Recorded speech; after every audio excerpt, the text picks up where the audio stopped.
3, 2, 1, go.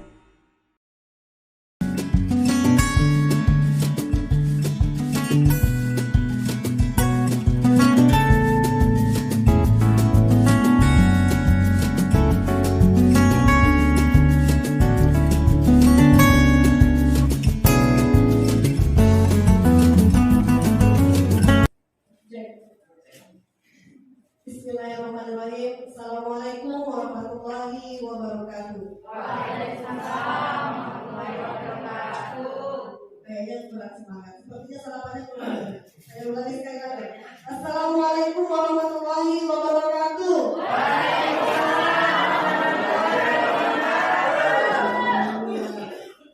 Yang terhormat Bapak Kepala SMP Negeri 1 Warabada, Bapak Wakil Kurikulum, Wakil Kesiswaan, kemudian Wakil Satgas, Bapak Ibu Guru, serta staf pengusaha yang semuanya hadir pada hari ini. Terima kasih. Alhamdulillah pada hari ini saya diberi kesempatan untuk berdiri di depan Bapak Ibu Guru hebat semua. Saya berdiri di sini bukan karena saya yang paling hebat, bukan karena saya yang paling bisa, bukan karena saya yang paling pintar Bapak Ibu, tetapi di sini semata-mata saya ingin berbagi dan bersama-sama belajar dengan apa yang telah saya dapatkan selama mengikuti pendidikan guru penggerak ini. Bapak Ibu yang kami hormati, pada kesempatan ini saya akan memaparkan sedikit tentang budaya positif. Bapak Ibu sekalian, tentunya kita sepaham bahwasanya salah satu tugas utama seorang pendidik adalah menciptakan lingkungan positif yang aman, nyaman bagi peserta didik, dan akhirnya karakter-karakter baik dapat tumbuh, juga karakter-karakter positif pun bisa tumbuh pada peserta didik kita, yang akhirnya kelak itu menjadi budaya positif di sekolah kita. Maka Bapak Ibu ya. Baik, kita lanjut.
Ya.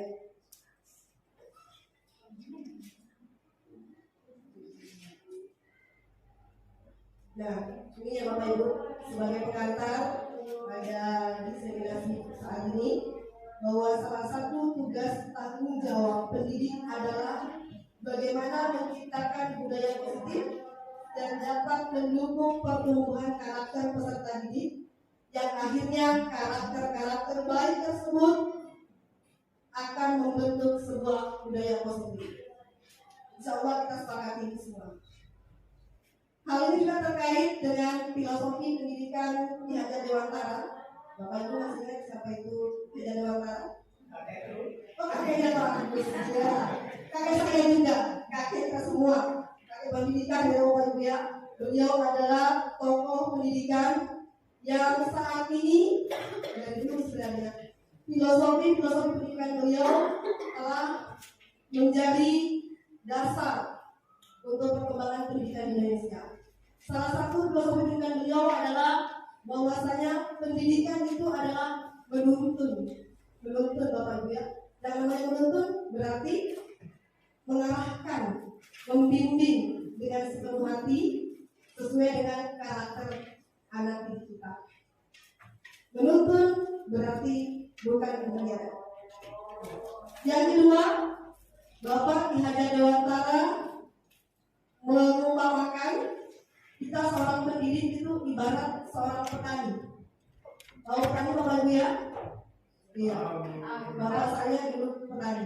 Mungkin bapak dari kita semua juga dulu petani. Bahkan sekarang mungkin ada petani. Apa itu petani? Petani itu pekerjaannya adalah bertani, ya, menyemai berbagai jenis tanaman. Ya Bapak Ibu ya. Nah, pendidik adalah petani. Kemudian benih-benih tanaman yang akan disemai itulah peserta didik kita. Artinya apa? Benih-benih itu pasti bermacam-macam. Demikian halnya dengan peserta didik kita. Lahir dengan berbagai macam kodratnya. Karakternya pun berbeda-beda. Tugas kita adalah menuntun kodrat tersebut agar semuanya berkembang dengan baik sesuai dengan kodrat alam dan kodrat zaman. Seorang petani tidak akan bisa memaksa benih padi untuk tumbuh menjadi jagung. Ada pernah kejadian kalau Ibu petani menanam jagung jadinya padi? Kalau ada kesalahan rame-rame, nggak ada Bapak Ibu ya. Jadi kalau tidak, ya petani tidak bisa memaksakan benih jagung tumbuh menjadi padi. Demikian halnya sebaliknya, ya tidak bisa.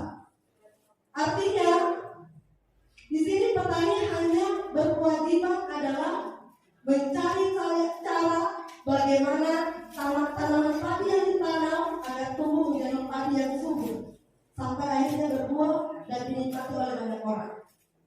Nah, demikian halnya dengan pendidik. Kita sebagai guru juga seperti itu. Kita tidak bisa memaksakan si A untuk menjadi seperti si B, si B untuk menjadi seperti C dan seterusnya. Ya. Tugas kita adalah mengarahkan kemampuan apa yang dia miliki, kodrat sesuai dengan kodratnya sejak lahir kita kembangkan sehingga anak tersebut bisa mencapai kebahagiaan yang setinggi-tingginya. Dalam arti kebahagiaan nanti kelak dia bermanfaat untuk dirinya, bermanfaat untuk orang lain.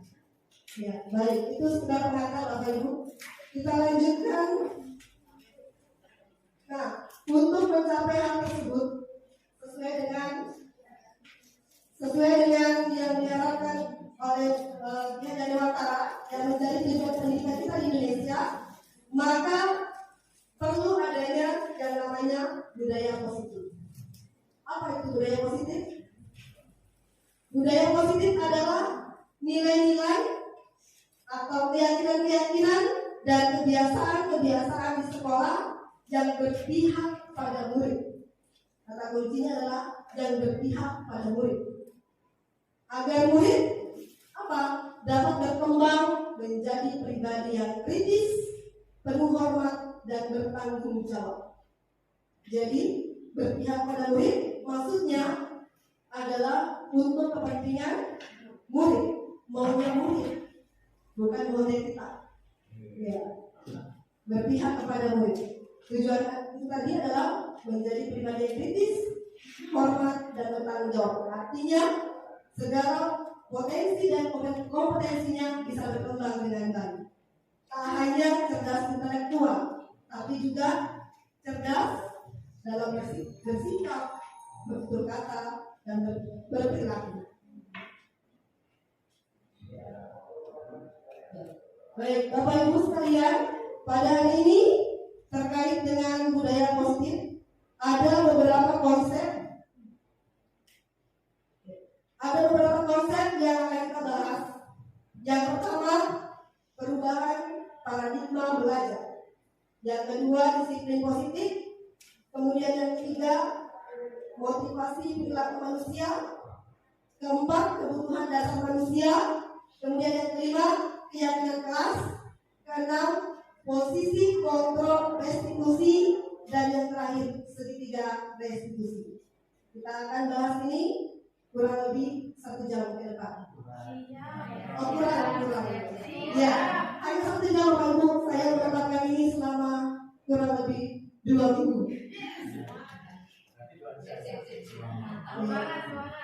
Baik, perubahan paradigma belajar.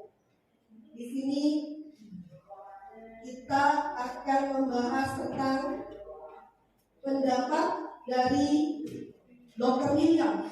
Kenal dengan Dr. William apa?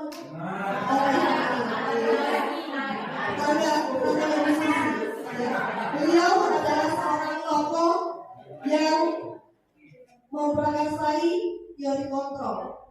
Jadi perubahan paradigma belajar di sini adalah perubahan paradigma dari stimulus respon menjadi teori kontrol. Seperti apakah itu? Nanti kita lihat sama-sama perbedaan antara stimulus respon dengan teori kontrol.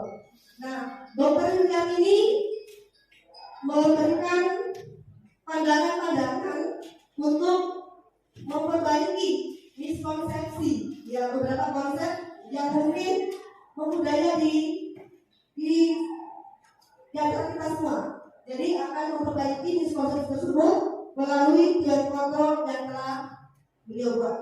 Yang pertama, ilusi guru mengontrol murid.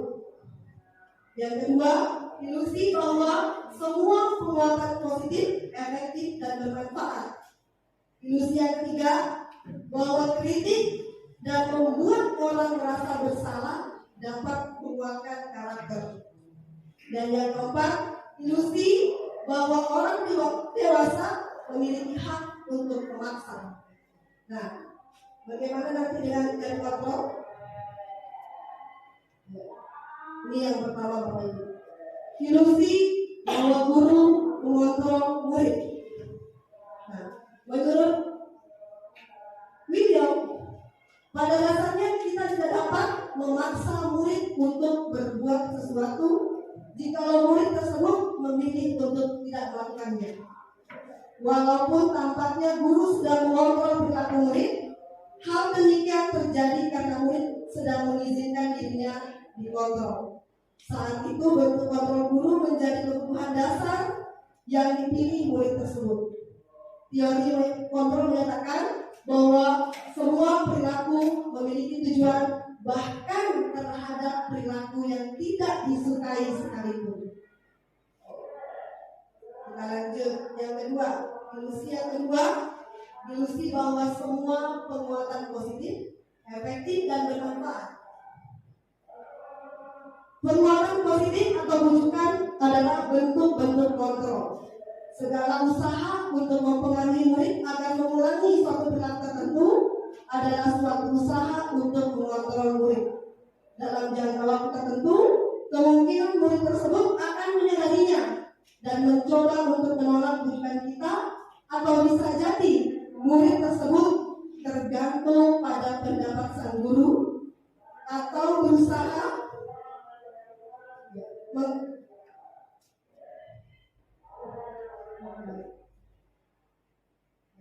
artinya, kalau menurut William, ternyata apa? Penguatan positif itu tidak semuanya efektif, tidak semuanya. Artinya apa? Kalau ini tadi bahwasanya yang diharapkan adalah kemampuan untuk lahirnya kontrol dari diri sendiri, karena memang sebenarnya yang bisa mengontrol diri kita adalah diri kita sendiri, bukan orang lain.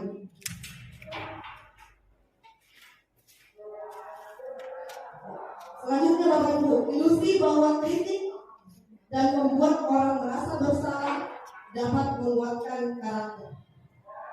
Ini menggunakan kritik dan rasa bersalah untuk mengontrol murid menuju pada identitas gagal. Mereka belajar untuk merasa buruk tentang diri mereka. Mereka mengembangkan dialog diri yang negatif. Kadang-kala sulit bagi guru untuk mengidentifikasi bahwa mereka sedang melakukan perilaku ini, karena seringkali guru cukup menggunakan suara halus untuk menyampaikan pesan negatif. Oke. Ya, yang terakhir, ilusi bahwa orang dewasa memiliki hak untuk memaksa.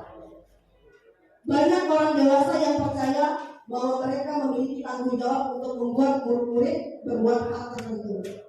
Apapun yang dilakukan dapat diterima selama ada sebuah kemajuan berdasarkan sebuah pengukuran kinerja. Pada saat itu pula, orang dewasa akan menyadari bahwa perilaku memaksa tidak akan efektif untuk jangka waktu panjang dan sebuah hubungan permusuhan akan terbentuk.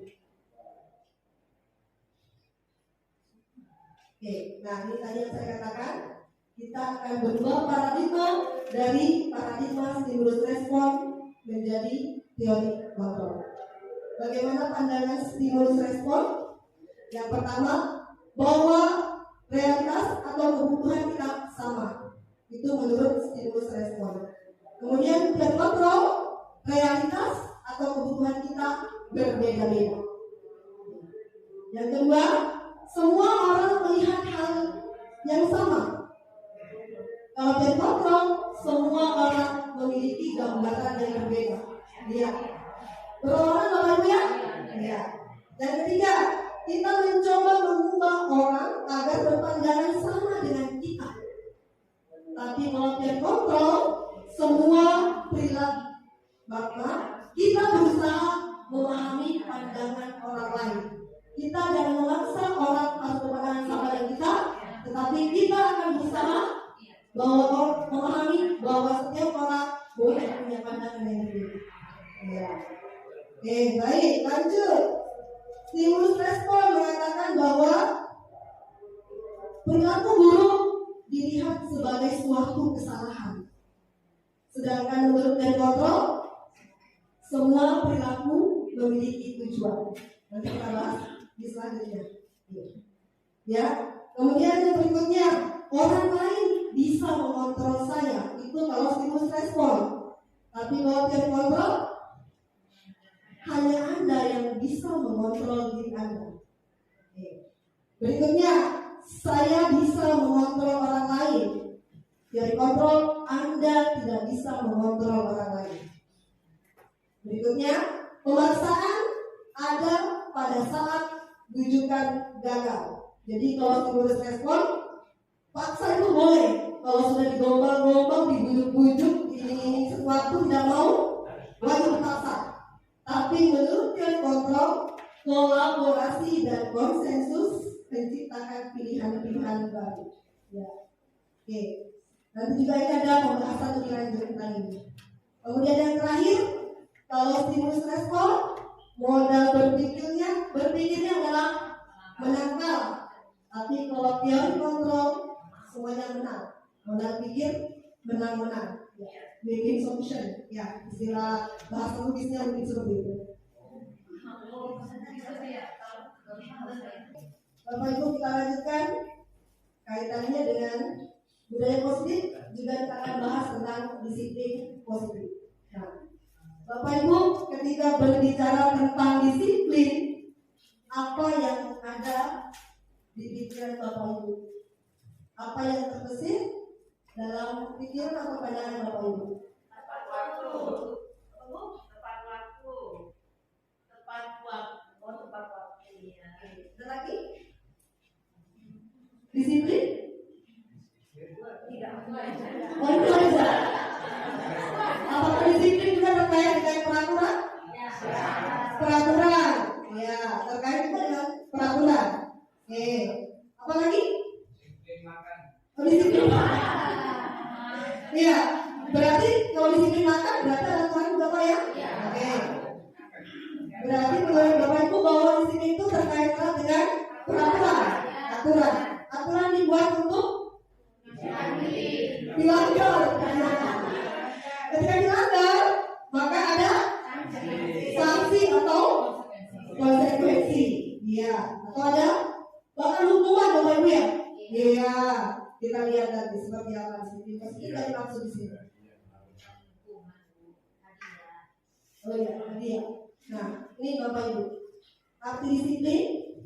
Nah, di sini kebanyakan orang akan menghubungkan kata disiplin dengan tata tertib, teratur, kepatuhan pada peraturan.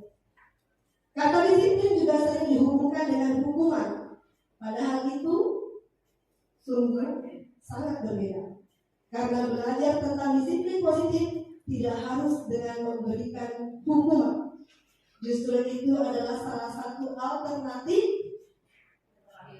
terakhir, dan kalau bisa, kalau perlu, tidak perlu digunakan sama sekali.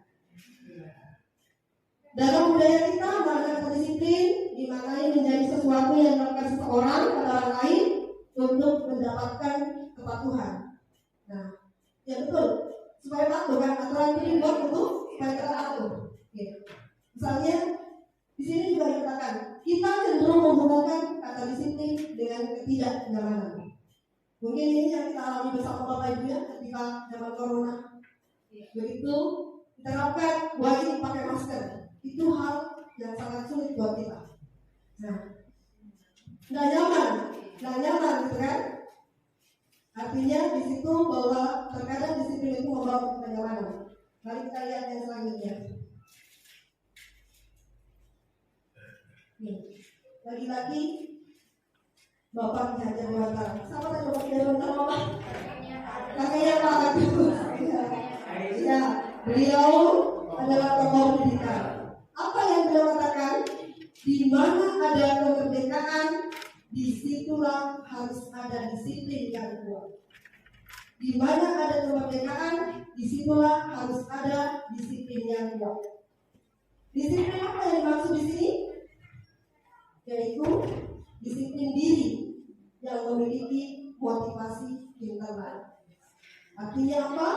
Bahwasanya penerapan disiplin positif itu adalah disiplin yang murni berasal dari diri, atas kesadaran diri sendiri, bukan ya. Dengan demikian dikatakan bahwasanya disiplin positif yang sesungguhnya adalah disiplin yang berasal dari motivasi diri, motivasi intrinsik, ya kalau bahasanya, ya bukan motivasi ekstrinsik.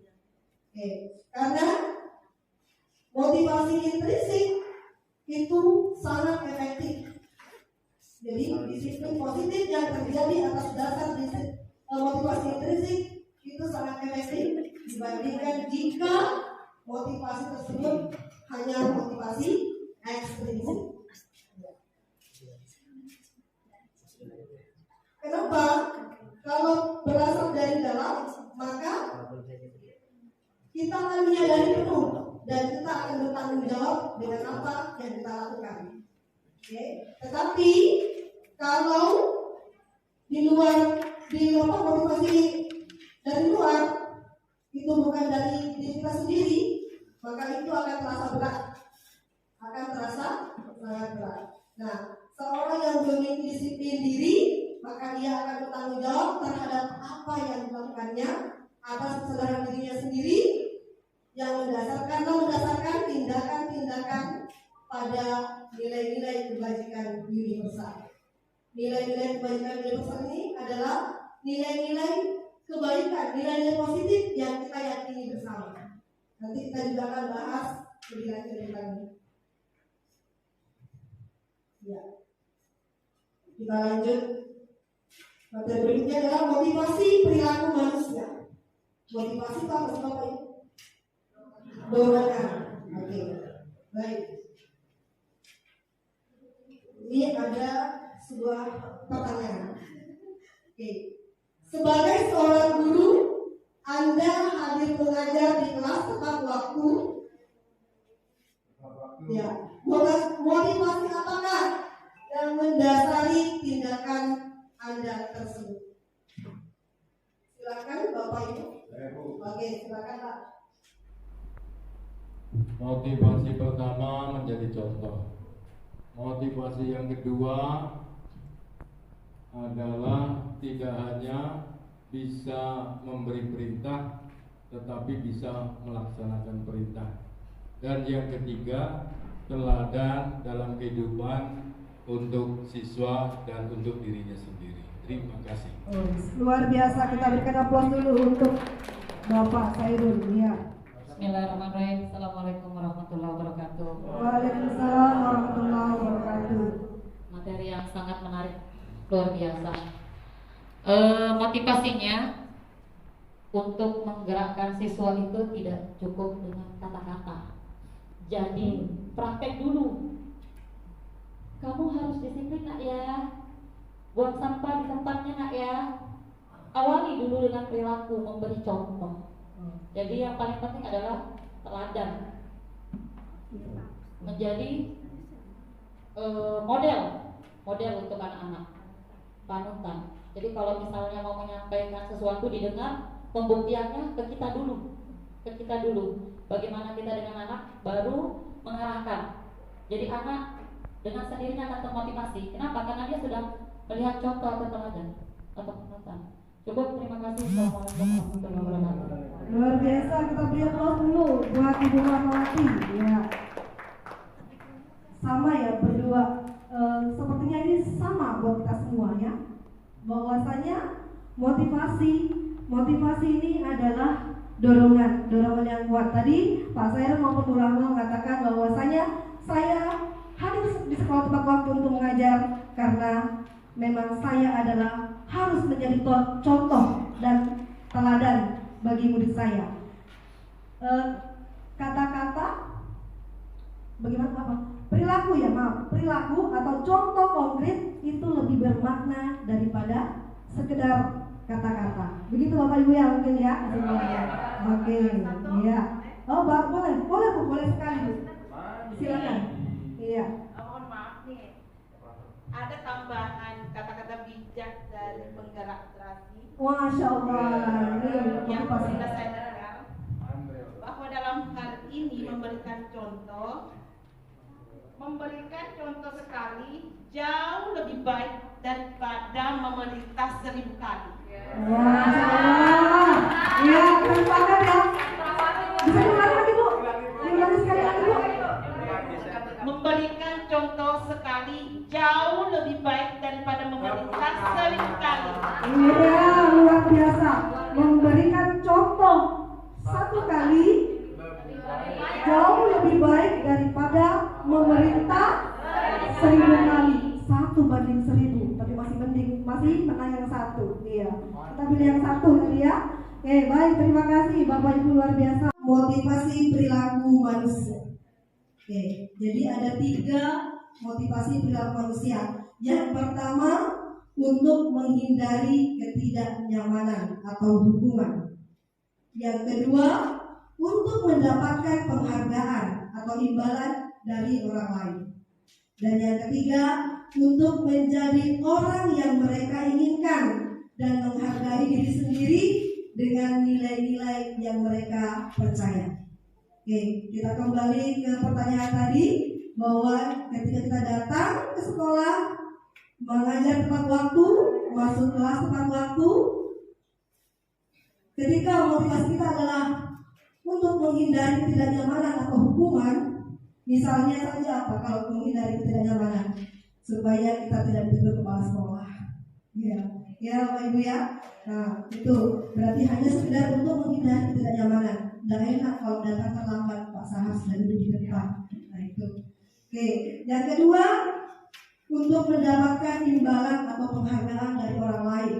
Misalnya nih, kalau saya terlambat, nanti saya tidak digolongkan sebagai guru berprestasi. Atau mungkin saya tidak bisa mendapatkan insentif Pak Edilia karena datang terlambat. Nah, ya itu datang terlambat, jam saya hanya sedikit, maka saya tidak bisa mendapatkan insentif. Nah, itu sudah, kalau sudah seperti itu motivasinya, nanti kita lihat. Yang ketiga, untuk menjadi orang yang mereka inginkan, ya, atas dasar menghargai diri sendiri dengan nilai-nilai yang mereka percaya. Alhamdulillah dari sekian tanggapan tadi semuanya sepertinya motivasinya berada di posisi yang kemana Bapak Ibu? Ya, yang ketiga, untuk menjadi orang yang mereka inginkan dan menghargai diri sendiri dengan nilai-nilai yang mereka percaya. Kita percaya bahwasanya ketika kita terlambat merugikan diri sendiri dan juga orang lain. Itu keyakinan yang kita yakini sehingga kita termotivasi untuk datang tepat waktu, bukan karena si A, bukan karena si B, ya, bukan karena kepala sekolah dan sebagainya.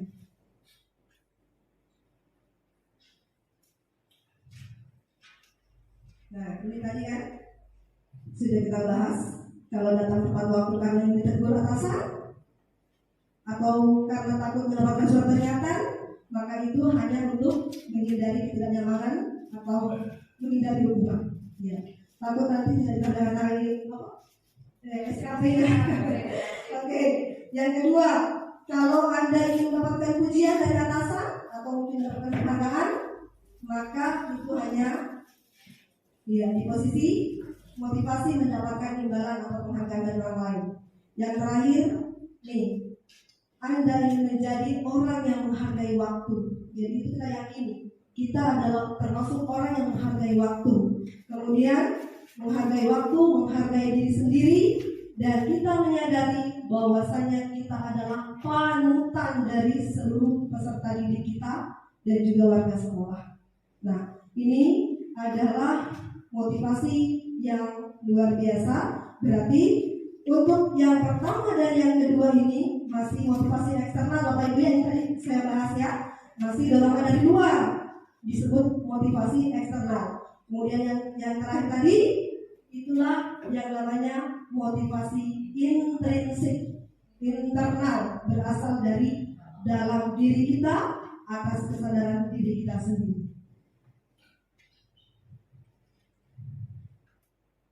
Nah, ini Bapak Ibu, lebih jelasnya lagi, bagaimana tadi yang motivasinya untuk menghindari ketidaknyamanan atau sekedar hukuman, menghindari hukuman, ternyata ini adalah motivasi yang paling rendah. Terlalu rendah motivasi kita datang ke sekolah tepat waktu, mengajar tepat waktu, karena takut dengan kepala sekolah, hanya takut dengan kepala sekolah, hanya takut tidak menandatangani SKP kita. Nah, ini Bapak Ibu. Iya. Yang berikutnya, untuk mendapatkan imbalan atau penghargaan dari orang lain. Nih, satu tingkat di atas motivasi tadi yang pertama, beda-beda tipis, ya? Iya, beda tipis sekali. Ini juga sayang kalau motivasinya hanya segini saja.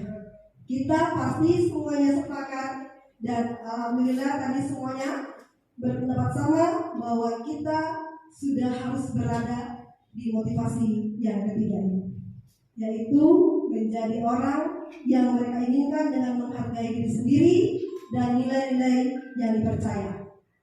Orang dengan motivasi ini akan bertanya, akan menjadi orang yang seperti apa apabila saya melakukannya.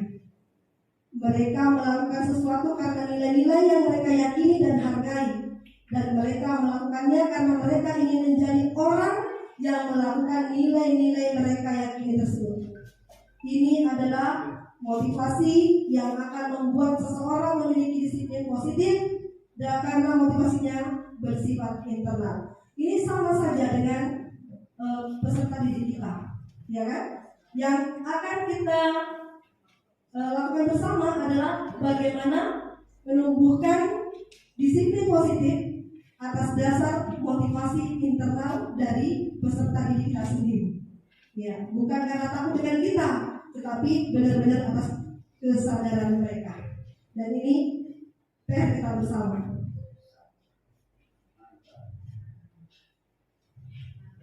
Nah, ini tadi ketika kita berbicara tentang hukuman, ketika berbicara tentang disiplin tadi ya, ada berkaitan dengan hukuman, aturan, ada konsekuensi. Oke, hukuman atau konsekuensi. Mari kita lihat bersama, ada 5 pernyataan di sini Bapak Ibu.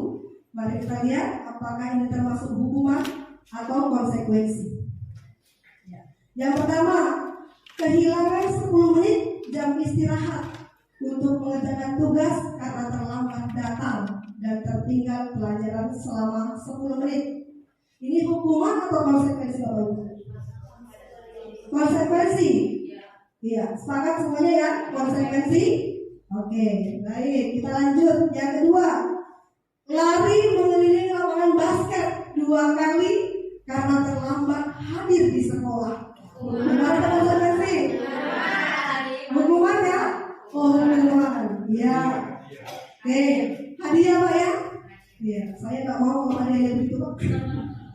Yang ketiga, murid diminta bertelanjang kaki Bapak Ibu ya, sepanjang hari karena tidak menggunakan sepatu warna hitam sesuai peraturan sekolah. Jadi seharian anak ini nggak pakai apa-apa, alas kaki sampai pulangan. Ini hukuman atau konsekuensi? Hukuman. Oke, lanjut. Menggantikan kertas tugas teman yang telah dicoret-coret. Konsekuensi. Dan yang terakhir, berdiri di depan kelas sambil mengangkat satu kaki. Gini, karena tidak bisa menjawab pertanyaan. Misalnya Bu Tenri nih, kasih soal nih. Atau Pak Agus matematika ya. Nggak bisa jawab. Oh, nggak pernah Pak. Ya, sekali. Oke, nggak bisa jawab. Diulang-ulang, nggak jawab juga. Nggak bisa lagi, nggak bisa. Akhirnya punya, dikasih berdiri. Angkat kaki sebelah. Nah, itu termasuk hukuman atau konsekuensi? Hukuman. Kita cek jawaban kita semua. Benar semua. Iya, benar semua. 100 untuk kita semua.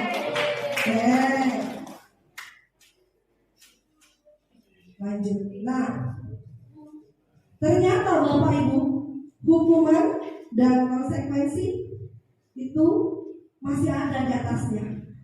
Nah, yang namanya restitusi. Pernah dengar kata restitusi Bapak Ibu? Iya, alhamdulillah. Saya juga baru tahu Bapak Ibu ketika saya memimpin pendidikan ini. Itu beda lagi Pak. Ya. Kalau saya yang masih kan konsumsi. Ya.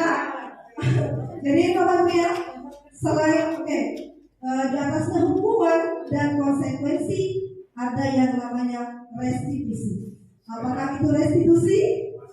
Proses menciptakan kondisi bagi murid untuk memperbaiki kesalahan mereka, sehingga mereka bisa kembali pada kelompok mereka dengan karakter yang lebih kuat.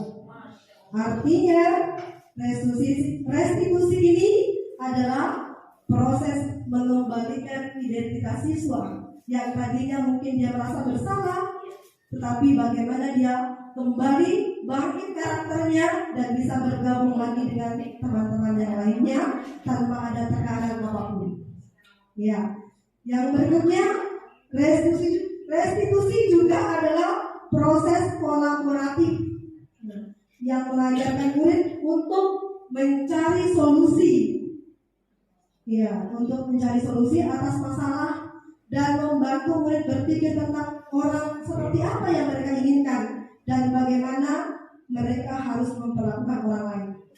Jadi memang tidak bisa. Yang namanya proses pendidikan pasti butuh waktu, dan kesalahan atau pelanggaran aturan itu lumrah ya, tidak bisa kita langsung mau melihat orang semuanya baik. Ya kalau sudah baik semua nggak usah pendidikan, gitu kan? Nggak usah sekolah, di rumah aja sudah bagus semua kok.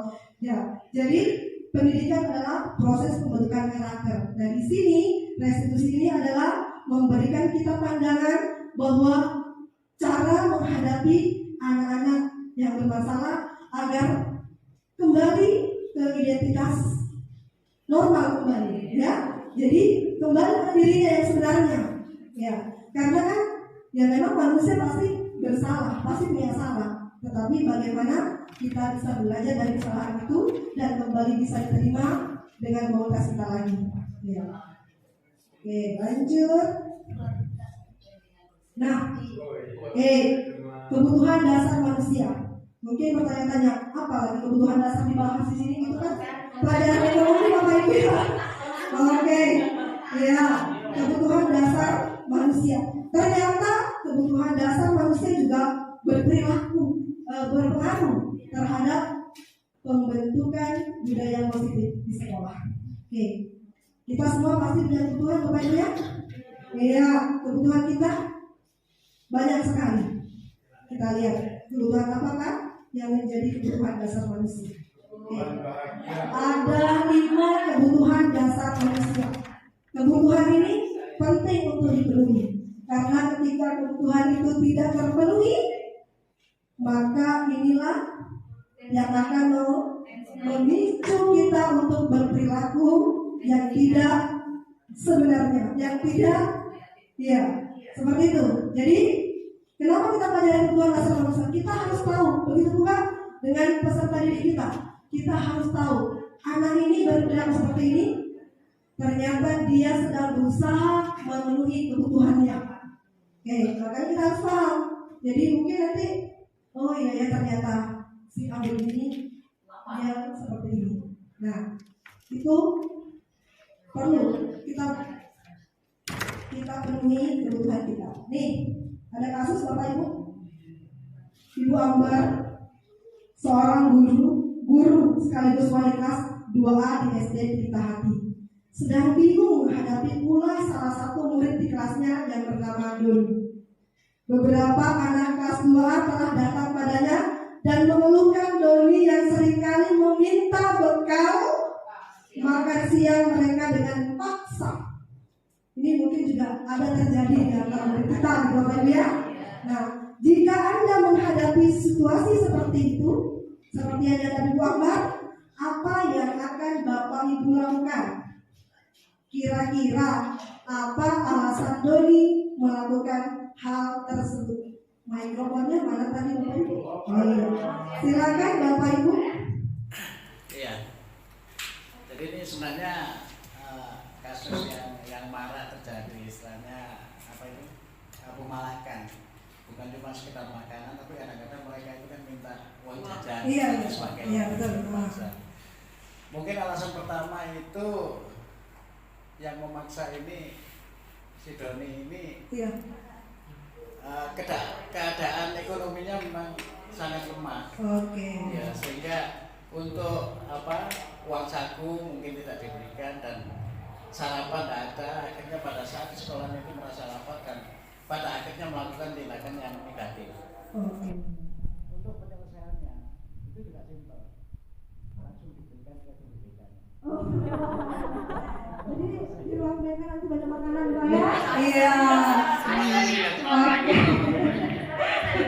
Baik, terima kasih Pak Ari. Jadi menurut Pak Ari bahwasanya si Doni tadi merampas atau mengambil paksa makanan temannya karena alasannya dia adalah apa? Dia memang dia tidak memampukan mungkin Pak ya, ekonominya tidak standar ya mungkin. Maka dia juga pengen makan dan pengen lapar, pengen makan seperti temannya, maka dia mengambil dengan paksa.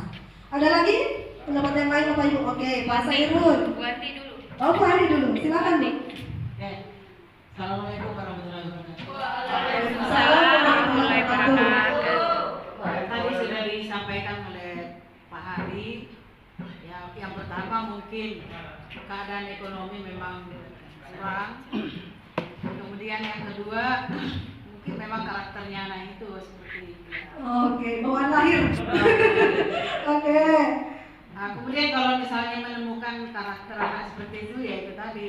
Kan di sini guru BK ada 3, kasih kartu BK aja. Oh, iya. Jadi, oke, terima kasih. Oke. Ya, terima kasih. Kesempatan berikutnya biar situasi jadi hidup. Ya, betul. Silakan Bapak. Jadi saya sendiri karena pernah belajar sekolah, belajar dan sekolah. Jadi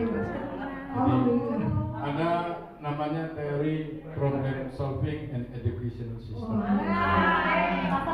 Ini bahasan kedua yang kita dengar hari ini. Bahasa Inggris kan? Jadi dalam problem solving itu banyak celah, banyak cara untuk mengatasi problematika kehidupan siswa atau anak didik. Yang pertama, tadi sudah disampaikan oleh Bapak Ibu guru yang lain, Pak Ari, Bu Andi, itu sama. Saya nambahin. Ada hal yang prinsip yang kedua. Bisa juga karena faktor broken home. Jadi kasih sayang terlepas di area lingkungan keluarganya. Makanya saya sampaikan ini bagian dari problem solving education system. Oke. Sistem. Guru itu harus bisa paham dengan kehidupan siswa yang berbeda.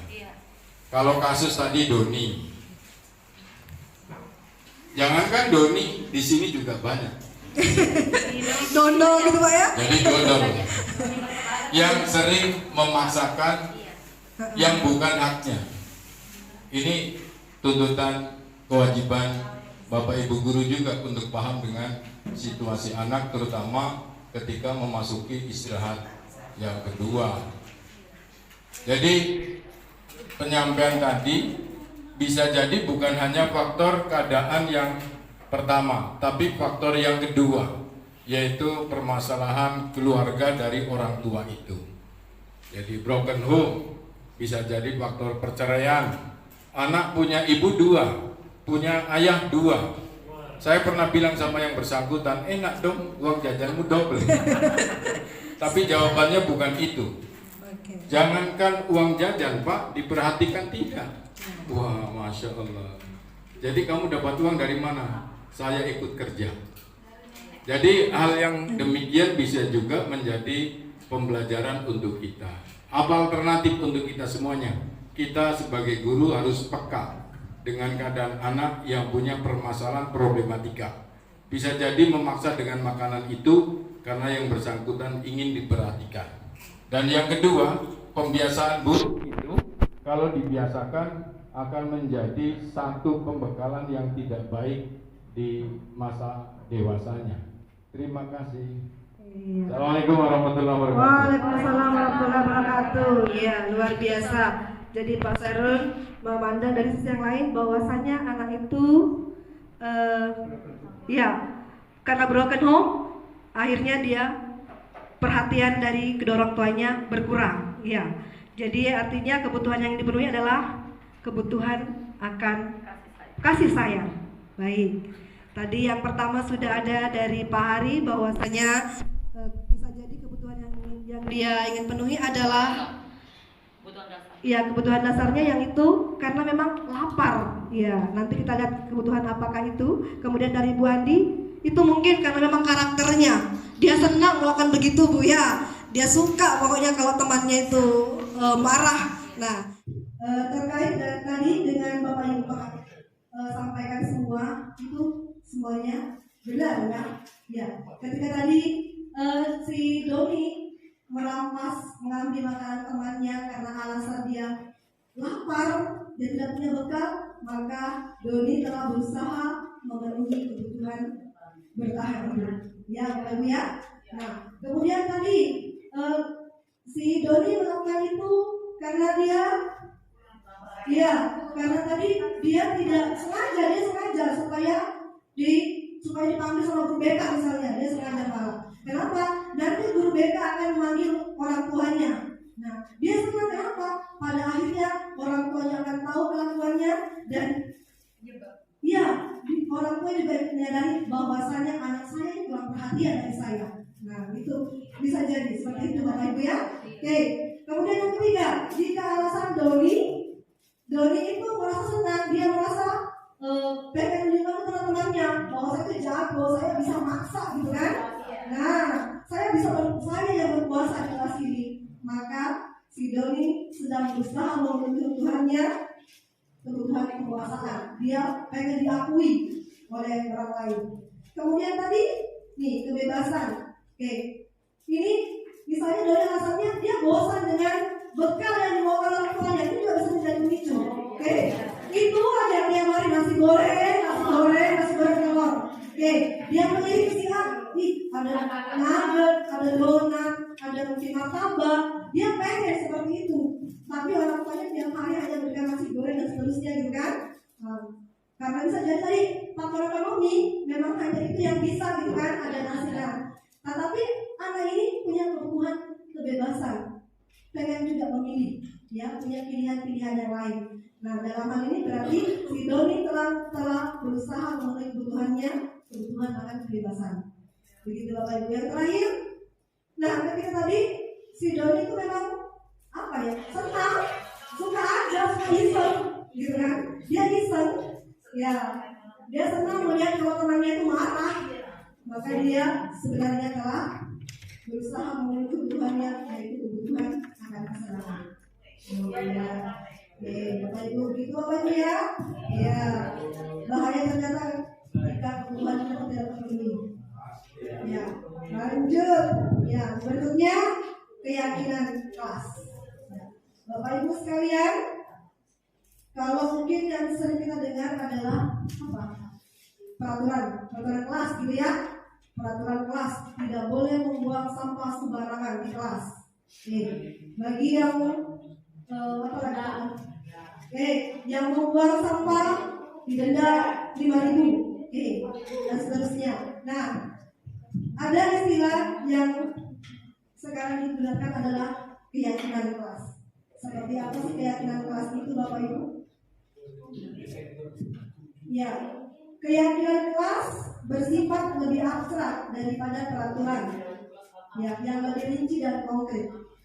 Keyakinan kelas berupa pernyataan universal.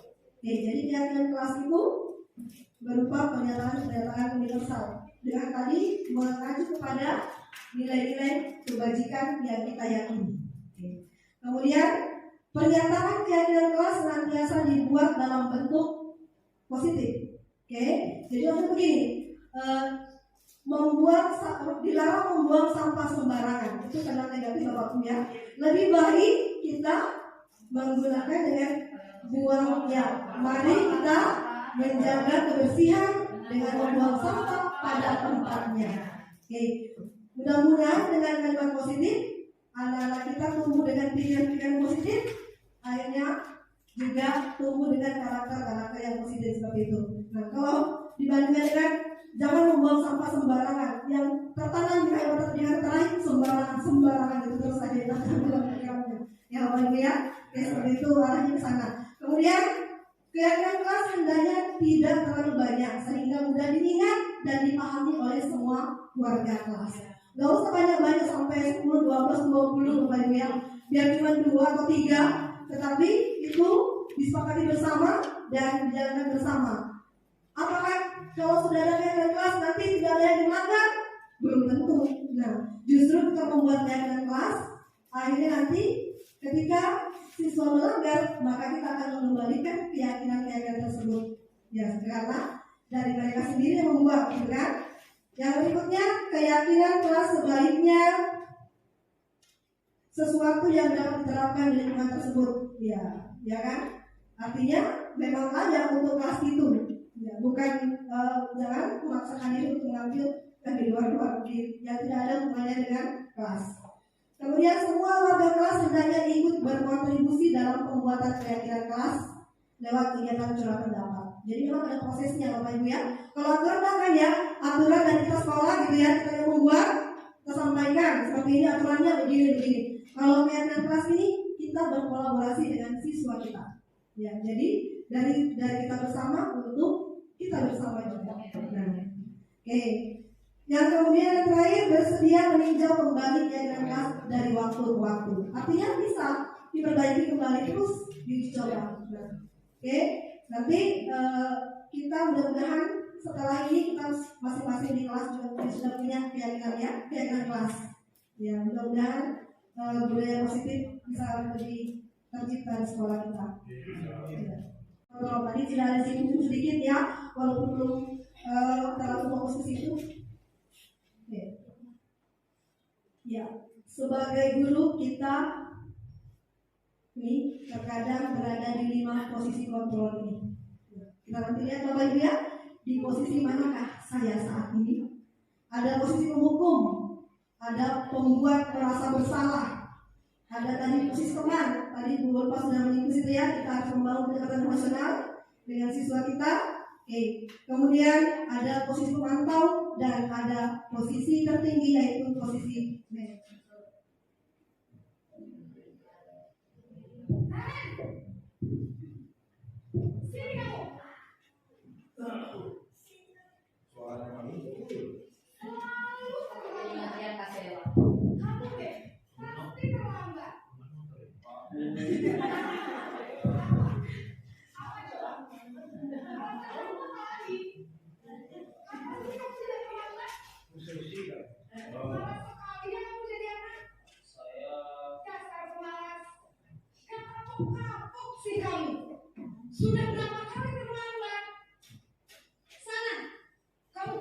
lapangan basket 2 kali. Nah, siapa ini? Siapa ini? Lapangan basket.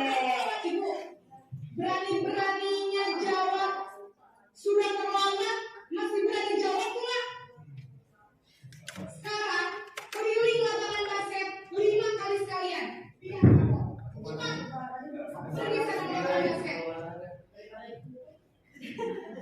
Posisi penghukum biasanya berbicara dengan nada tinggi, menghardik, menunjuk-nunjuk, menyakiti, dan menyindir.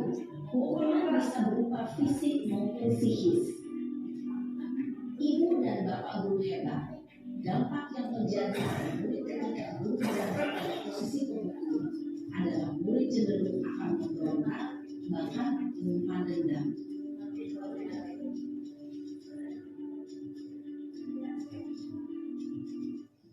Ini posisi yang kedua Bapak Ibu ya, tadi penghukum, sekarang pembuat merasa bersalah.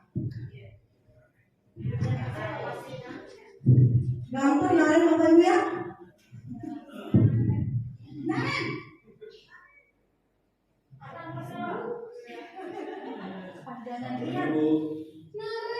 Naren. Kamu kenapa terlambat lagi, Naren? Kamu senang ya bikin ibu susah ya? Dia bisa apa nih? Kalau kamu terlambat lagi, nanti ibu yang ditegur bapak kepala sekolah.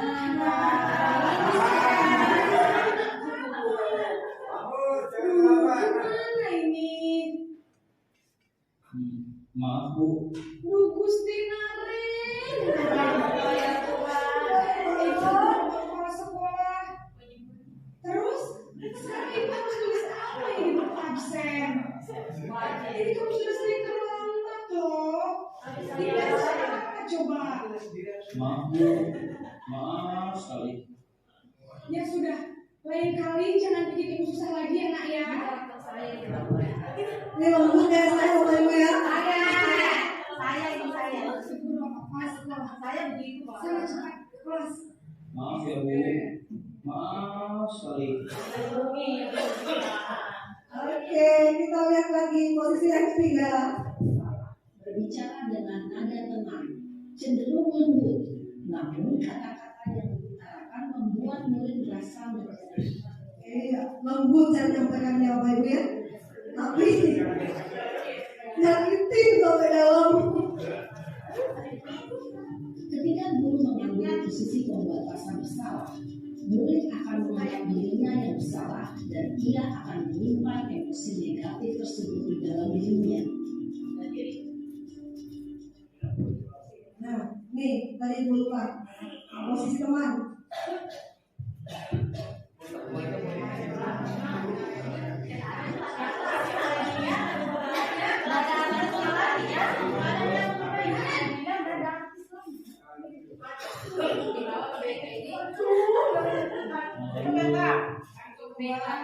Sudah jam berapa ini nak? Ini baru saya Bu. Kamu malah menyalahkan ibu kamu. Kamu bukannya anak yang larinya paling kencang. Kok terlambat sih? Iya Bu. Saya terlambat bangun tadi. Jadi biarpun saya lari kencang, tetap beresin Bu.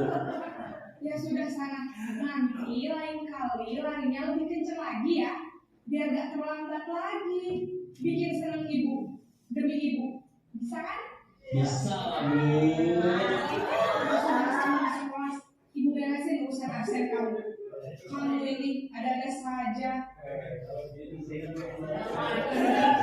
Ini lebih asik sedikit ya Bapak Ibu ya. Jauh sekali. Cenderung sedang sangat terjaga suasana tempat santai. Murid akan merasa senang, aman, dan akrab dengan guru. Komunitas yang tercipta adalah komunitas sukses atau berhasil. Namun, mungkin karena itu masuk dengan eksternal, maka ada faktor ketergantungan dari murid kepada guru. Di sini, absennya sehingga tidak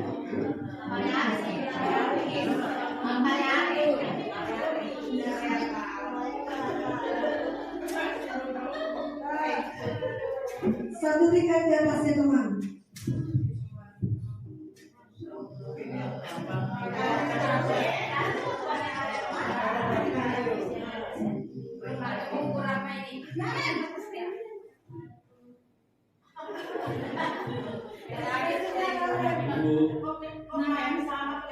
Peraturan sekolah kita tentang jam berapa kita harus masuk sekolah, nak?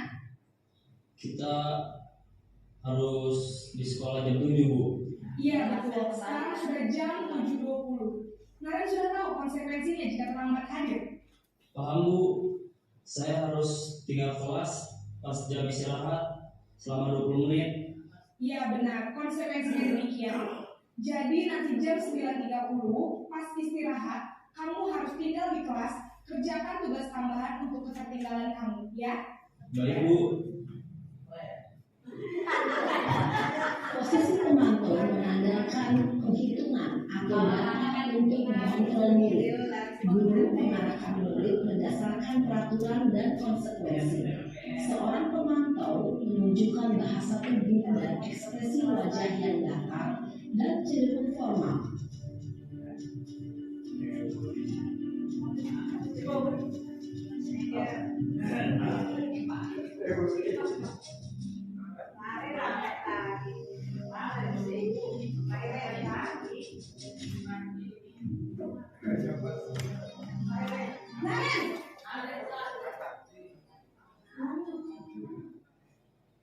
Selamat pagi, Bu. Selamat pagi, Naren. Maaf, Bu, saya terlambat. Iya, sekolah masuknya jam 7, sekarang sudah jam 7.20. Jadi sekarang bagaimana ini, Naren? Maaf, Bu, saya lupa alarm saya semalam. Baiklah, menurut kamu, Nanti kalau di depan, keyakinan di sekolah yang ini mana sudah yang di depan, perlu kamu tingkatkan? telepon aja. Menghargai diri sendiri dan orang lain mungkin ya, Bu. Setuju. Jadi, apakah Naren meyakini prinsip saling menghormati tersebut? Iya, Bu, saya meyakininya. Apakah Naren bersedia memperbaiki masalah keterlambatan ini? Bersedia, Bu. Bagaimana kamu akan memperbaiki masalah keterlambatan ini? Tapi besok itu lagi ya. Saya coba untuk tidak menyanyikan alarm saya, Bu. Baik, kalau Naren punya alarm di rumah, ada orang yang kira-kira bisa bantu mengingatkan tidak? Ada, Bu. Kakak saya, Kak Emma. Ada lagi selain Kak Emma? Selain Kak Emma, ada ibu saya. Baik, jadi yang mengingatkan Naren adalah Kak Emma dan ibu kamu ya. Kira-kira akan mulai set alarm kapan nih Naren? Setelah pulang sekolah, akan segera saya lakukan.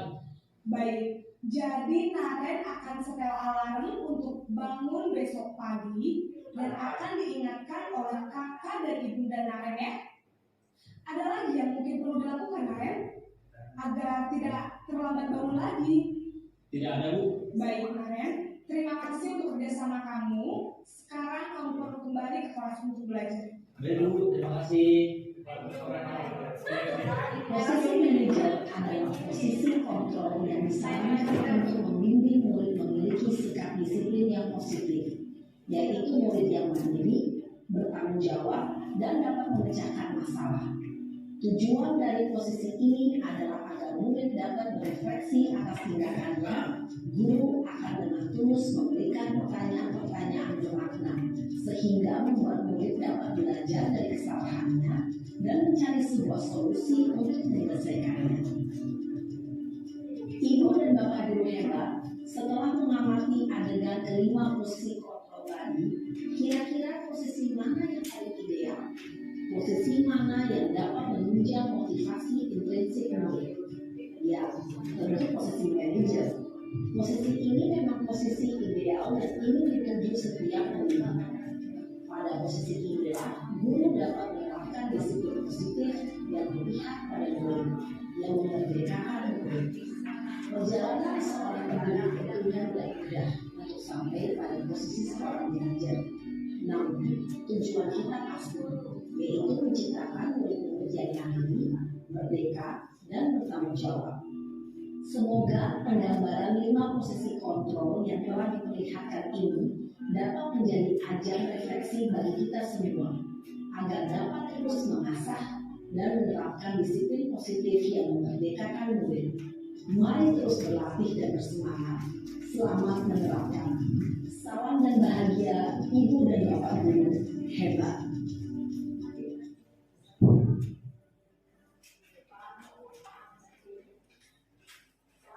Iya.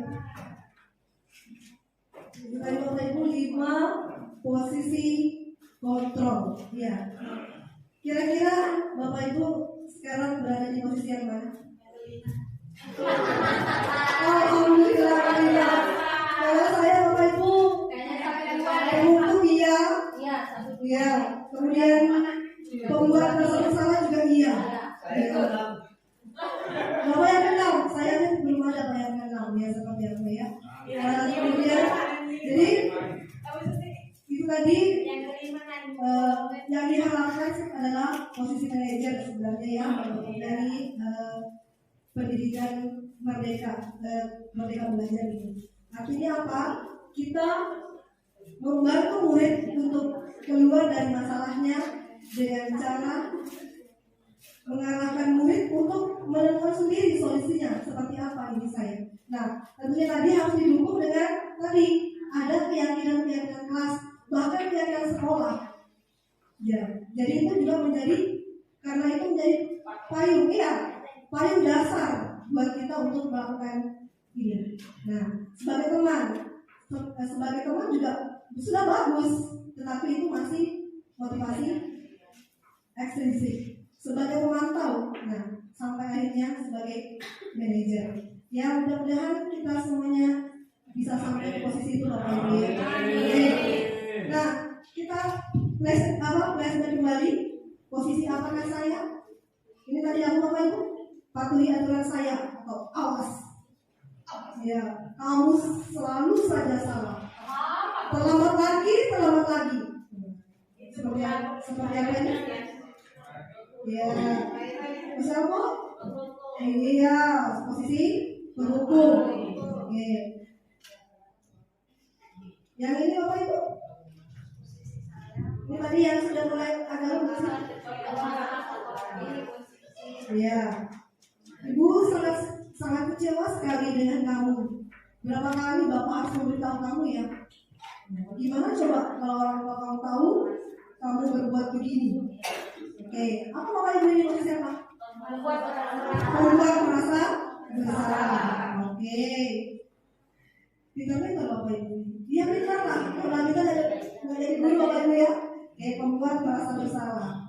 Yang ini masih ingat? Ayo bantulah dari Bapak ya. Oke. Ayo ingat. Ayo ingat tidak pernah bersama ini. Nih. Oke. Nih. Posisinya sebagai teman. Oke, lanjut. Nah, ini tadi pemantau sudah mulai mengingatkan aturan-aturan gitu ya. Oke, ada konsekuensi, makanya ini adalah posisi pemantau. Oke. Kemudian yang terakhir, mengembalikan keyakinan kelas yang tadi kita buat atau keyakinan sekolah, ketika sampai akhirnya anak itu menemukan solusi sendiri. Saya ini harus apa? Nah ini motivasi internal. Harapannya dengan seperti itu maka dia akan menyadari bagaimana besok berbuat lagi. Ya begitu kita mulai lagi proses itu sampai akhirnya itu menjadi kebiasaan. Ya begitu dia akan kembali insya Allah nanti pada akhirnya itu menjadi kebiasaan dia. Belajar Bapak Ibu ya. Oke.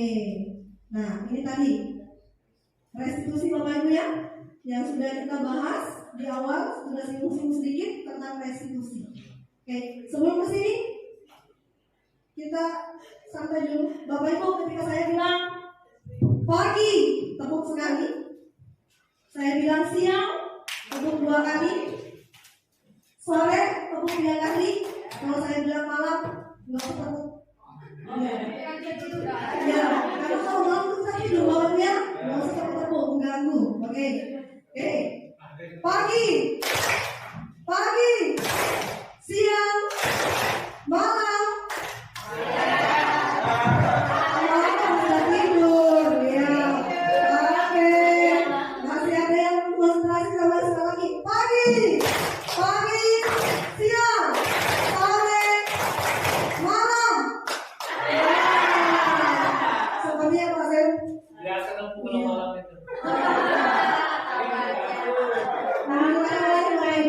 Ya, kita lanjut segitiga restitusi Bapak Ibu. Nah ini, ya, segitiga restitusi tadi adalah proses penyelesaian masalah, ya, dengan menggunakan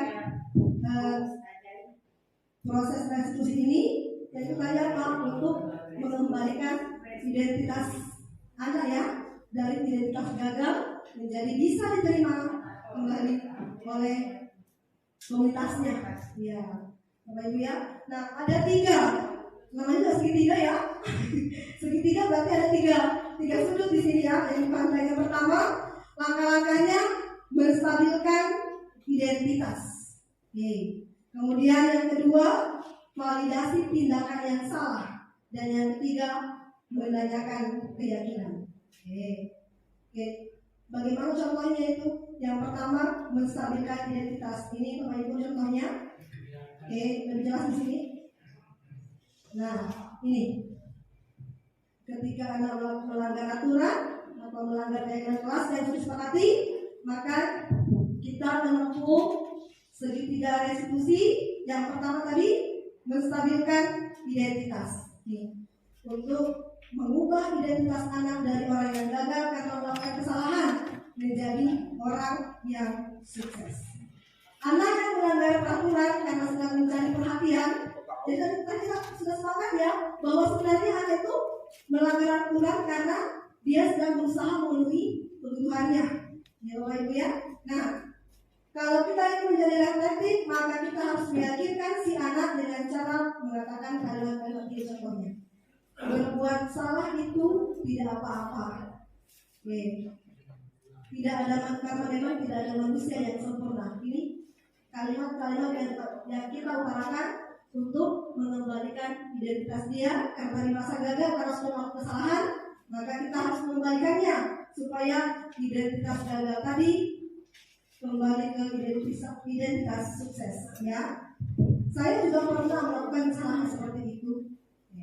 Kita menyelesaikan ini, Bapak atau Ibu tidak tertarik mencari siapa yang salah, tapi kita akan mencari solusi dari permasalahan ini. Kamu berhak juga merasa begitu. Kamu sedang menjadi teman yang baik buat dirimu sendiri. Artinya kita mencoba menstabilkan ya. Kemudian yang kedua, validasi tindakan yang salah. Setiap tindakan yang dilakukan dengan sesuatu tujuan. Artinya setiap tadi di teori kontrol mengatakan bahwa setiap perilaku pasti punya tujuan, ya Bapak Ibu ya, yaitu memenuhi kebutuhan dasar. Kalau kita memahami kebutuhan dasar apa yang mendasari sebuah tindakan, kita akan bisa menemukan cara-cara paling efektif untuk memenuhi kebutuhan tersebut. Tadi kan Bapak Ibu sudah ya, yang kasusnya si Doni, kita tahu si Doni ini merampas makanan temannya karena dia lapar. Kebutuhan dasarnya ingin bertahan hidup, maka penyelesaiannya adalah tadi apa tadi? Dibawa rombongan dengan makanan Bapak Ibu ya. Ya mungkin seperti apa penyelesaiannya.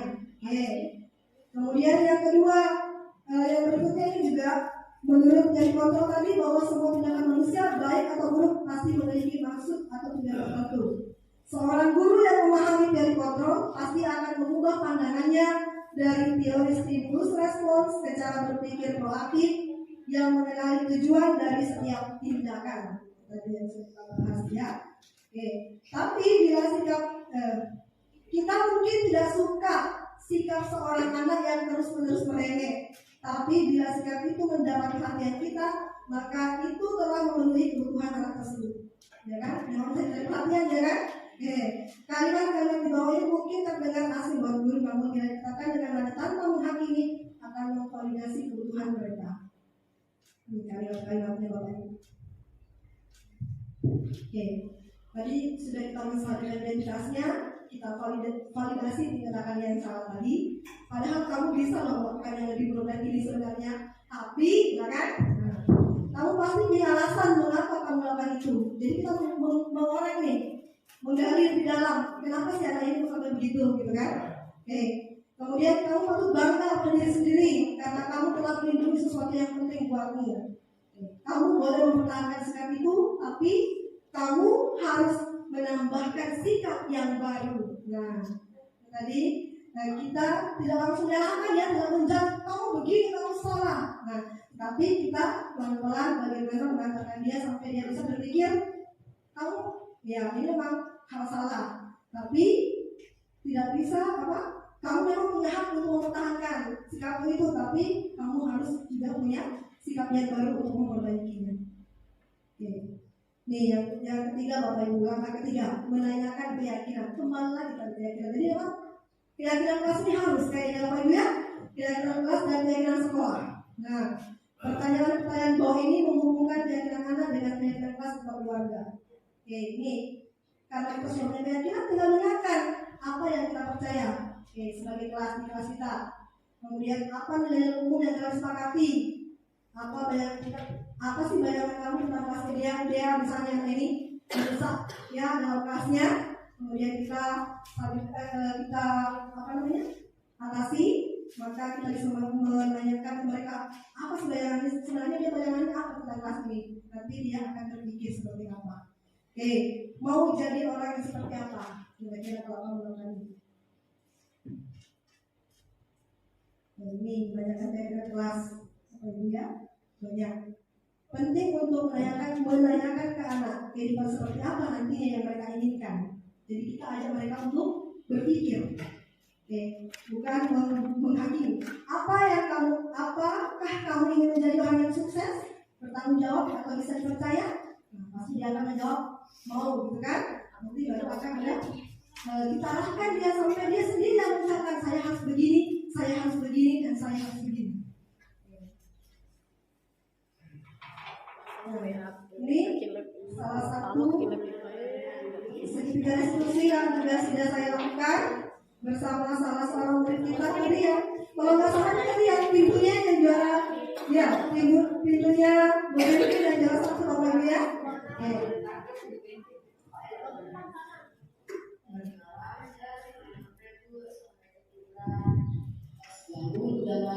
Jadi kan sempat belajar.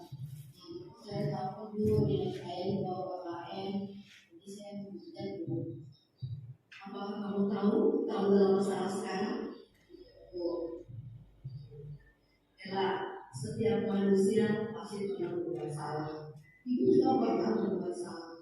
Tapi yang terpenting bagaimana kita belajar dari kesalahan yang kita buat agar tekad Ella untuk mendapatkan nilai tinggi agar bangsa KKN itu luar biasa. Ibu sangat mengapresiasi hal tersebut. Tapi kita perlu mikir bersama bagaimana cara yang tepat untuk mendapatkan nilai yang baik tanpa merugikan diri sendiri maupun orang lain. Nah, sekarang mari kita bicara tentang keyakinan kelas. Ella masih ingat keyakinan kelas kita yang paling pertama. Betul sekali.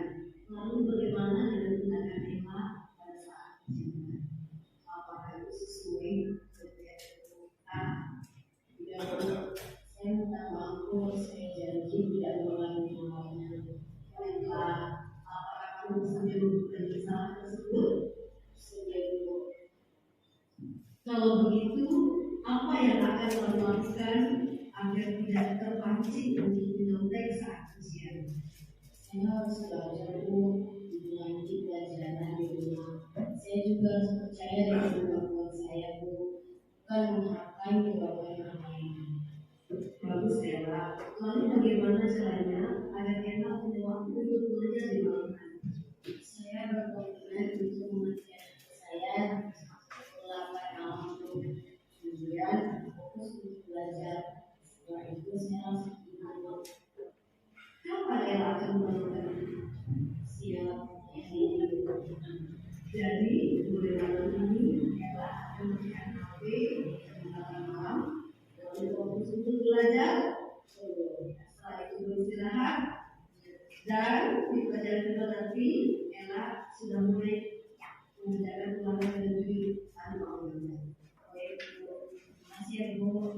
Baik, sekarang Ella silahkan kembali kelas, manfaatkan waktu istirahatmu, kemudian bersiap untuk mengikuti ujian mata pelajaran selanjutnya. Baik Bu. presentasinya Bu. Assalamualaikum warahmatullahi wabarakatuh.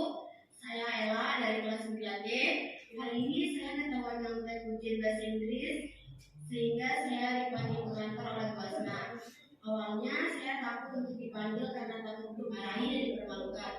Tetapi Basna mengajak saya berdiskusi dengan baik sehingga saya mendapatkan solusi tentang kasus saya sendiri. Terima kasih Basna. Ya, untuk contoh praktek diskusi artinya memang ini tidak mudah Bapak Ibu ya.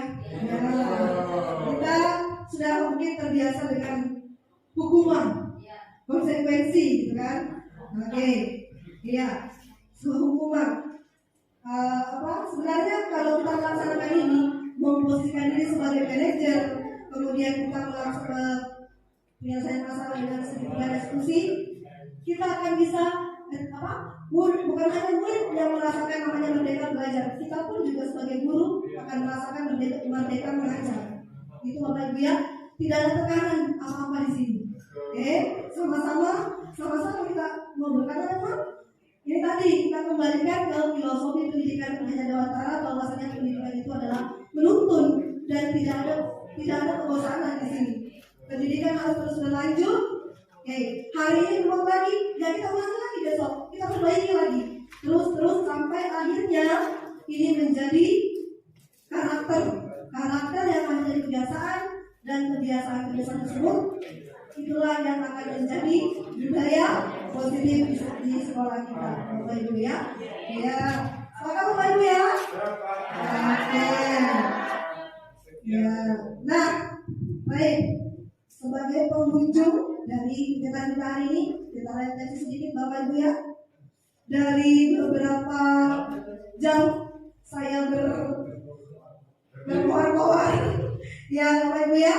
Nah, kira-kira Bapak Ibu, adakah hal baru yang Bapak Ibu dapatkan dari pertemuan kita kali ini? Oke, terima kasih Bu Ratna, penyampaian yang sangat luar biasa. Insya Allah lulus. Baik, kalau saya tadi banyak tidur. Aduh, jujur banget. Terlalu berdua sama saya Pak? Iya. Oh iya, silakan bagus. Kalau yang baru menurut saya ya itu tadi keyakinan. Iya, keyakinan. Keyakinan dan restitusi. Iya. Restitusi. Oh, restitusi. Ya, oke. Ya, baik. Itu aja karena. Oke, terima kasih Bapak. Ya, bagi bagus yang baru ini jaga kelas Bapak Ibu ya. Kemudian restitusi. Ya, Bapak Kurikulum mudah-mudahan bisa mendukung kami, memfasilitasi kami juga nanti pembentukan keyakinan kelas Bapak ya di kelas masing-masing kita ini. Baik, terima kasih bagus. Terima kasih banyak Dek. Alhamdulillah Rabbil Alamin, suatu pencerahan yang sangat luar biasa. Sebelumnya mohon maaf nih, saya berpandangan atau image saya terhadap yang namanya guru pembelajar itu mungkin kebablasan. Yang saya tahu betul pertama itu bahwa yang namanya merdeka itu, sedangkan saat ini aja anak-anak belum diterapkan suatu kurikulum merdeka, sudah merdekanya luar biasa. Sangat sudah luar biasa. Ya, bagaimana tindakannya di kelas, di luar dan sebagainya. Itu kalau kita pandang dari segi negatifnya. Tetapi saya yakin betul deh bahwa apa yang kita lakukan ini adalah sesuatu hal yang insya Allah semuanya akan bernilai ibadah di sisi Allah Subhanahu Wa Taala. Ya itu. Dengan adanya pencerahan seperti ini, alhamdulillah banyak sekali yang kami dapat deh. Terima kasih banyak sekali lagi, terutama untuk saya pribadi banyak hal-hal yang kekurangan saya. Yang pertama, saya sangat bersyukur dan berterima kasih apa yang Bu Hasna sampaikan hari ini dalam proses pengembasan ilmu. Ini sangat membuat saya tambah termotivasi. Alhamdulillah, semangat guru. Ada hal baru yang saya dapatkan tadi yang saya bilang selama ini baru mendengar kalimat prostitusi, tadi sudah mendengarkan bukan prostitusi, restitusi. Kemudian yang kedua terkait dengan mulai kacau sudah Bu. Keyakinan kelas. Ini yang diingat prostitusi Keyakinan terus. kelas mungkin selama ini banyak yang sudah melakukan, hanya saja mungkin agak berbeda. Jadi itu tadi kembali membangun budaya positif. Ada hal yang saya tarik kesimpulan pertama. Ya, saya harus membedakan yang mana jam mengajar sama jam bekerja. Karena ternyata jam mengajar dan jam bekerja itu berbeda, dua hal yang berbeda. Jadi selama ini mungkin berpikirnya jam mengajar doang, selesai ngajar udah selesai. Padahal kita dituntut dengan jam kerja. Itu yang pertama. Yang kedua, karena ini adalah pendidikan berpihak kepada anak, tentu kita satu komitmen, satu kesepakatan bahwa cari tahu dulu setiap permasalahan anak, analisa dengan baik, lalu jangan bosan untuk selalu mengingatkan. Betul sekali. Nah, ini yang saya akan, insya Allah saya coba lakukan secara terus-menerus, mudah-mudahan semua kita sehingga ini menjadi ladang amal nanti di akhirat. Berikutnya, betul kata Bu Aji Morni tadi, rasa malu. Alhamdulillah Bu Aji ya, kalau kita masih malu, saya juga begitu Bu Aji, kalau kadang-kadang terlambat gak enak hati juga. Ya kalau masih punya rasa malu itu berarti kita masih merasa bersalah. Yang berbahaya itu ketika terlambat datang, meninggalkan kelas kosong tanpa merasa bersalah dan biasa-biasa saja. Itu justru yang mungkin perlu kita khawatirkan. Jadi kalau masih punya rasa malu itu, ya alhamdulillah berarti kita masih punya jiwa yang, duh kenapa gue ini terlambat ya. Nah, itu.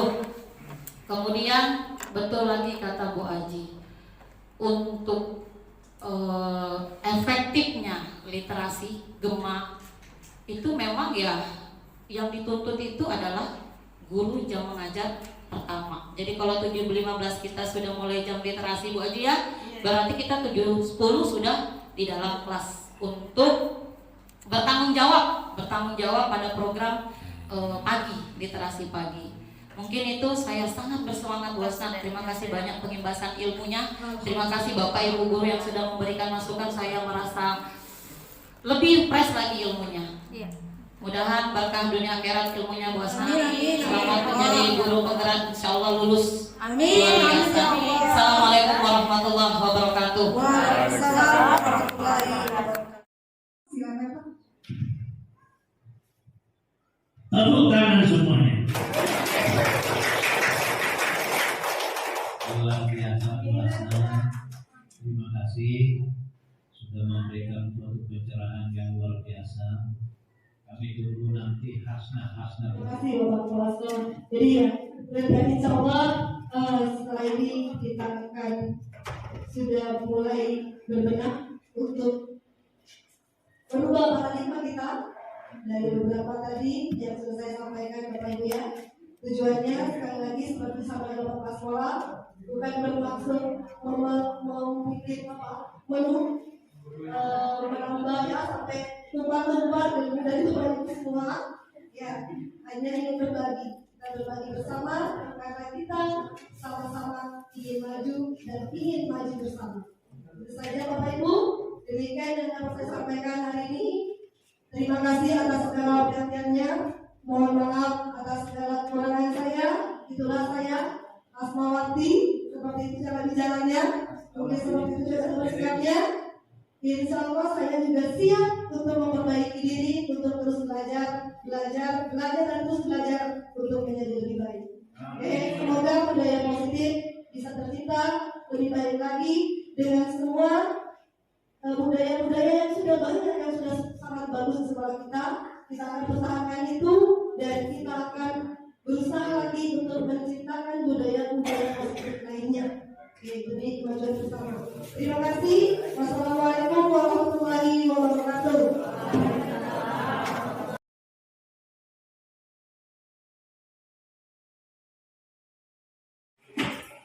Oke, assalamualaikum warahmatullahi wabarakatuh. Waalaikumsalam warahmatullahi wabarakatuh. Apa kabar hari ini? Baik. Hari ini kita akan membuat keyakinan kelas kita. Sudah pernah dengar tentang keyakinan kelas? Yang sering kalian dengar apa?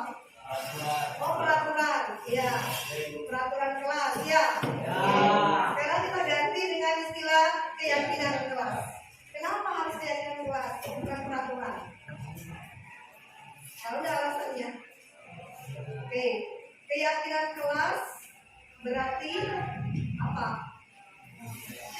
Berarti kita yakini bersama, gitu ya. Kita yang membuatnya dan kita meyakininya, kemudian kita yang melaksanakannya, ya. Oke, keyakinan tersebut akan kita buat bersama-sama hari ini. Jadi masing-masing nanti menuliskan satu keyakinan kelas yang menurut kalian ini bagus untuk kepentingan kelas kita.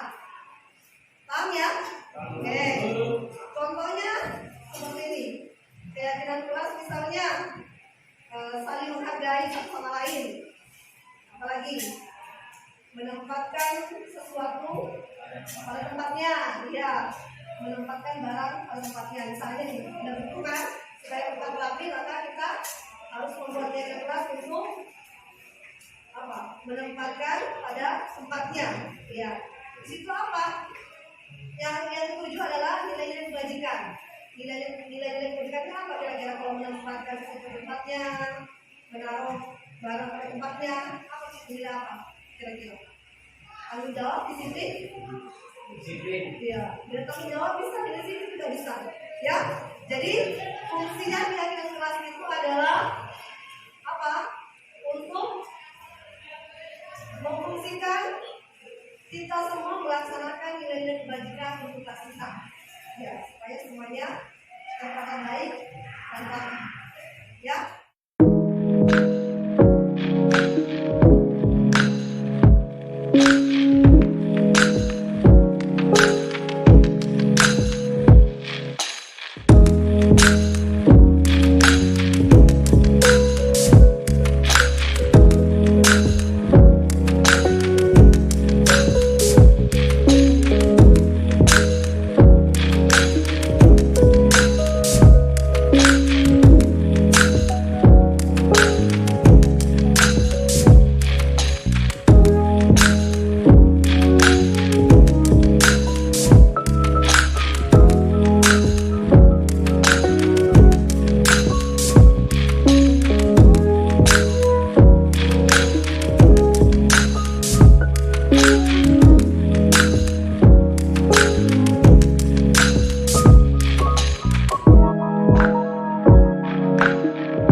Dan ibu lihat banyak yang sama. Sekarang kita kelompokkan dulu, ya, yang sama. Kemudian baru kita sepakati bahwa inilah keyakinan kelas kita mulai hari ini dan seterusnya. Paham ya? Untuk itu ibu mohon bantuan Adit dan Pak Desi untuk mengelompokkan dulu keyakinan kelas yang disebutkan tadi. Silakan.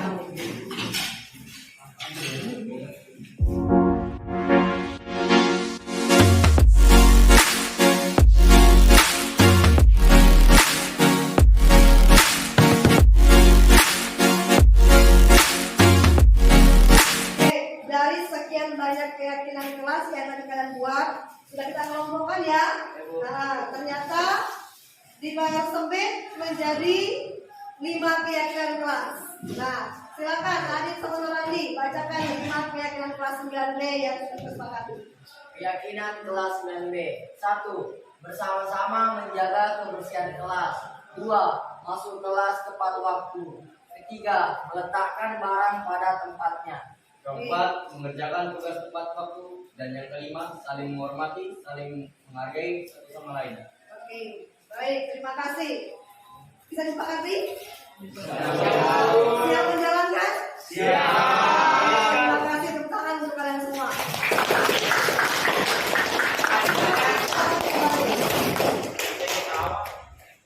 Keyakinan kelas ini nanti kita akan ketik ya, yang rapi, sekretaris akan mengetik, membuatnya, kemudian akan ditempel supaya bisa kalian lihat setiap saat, bisa kalian baca setiap saat. Oke, mudah-mudahan dengan keyakinan kelas ini, sekolah kelas kita khususnya 9B menjadi lebih baik. Amin. Assalamualaikum warahmatullahi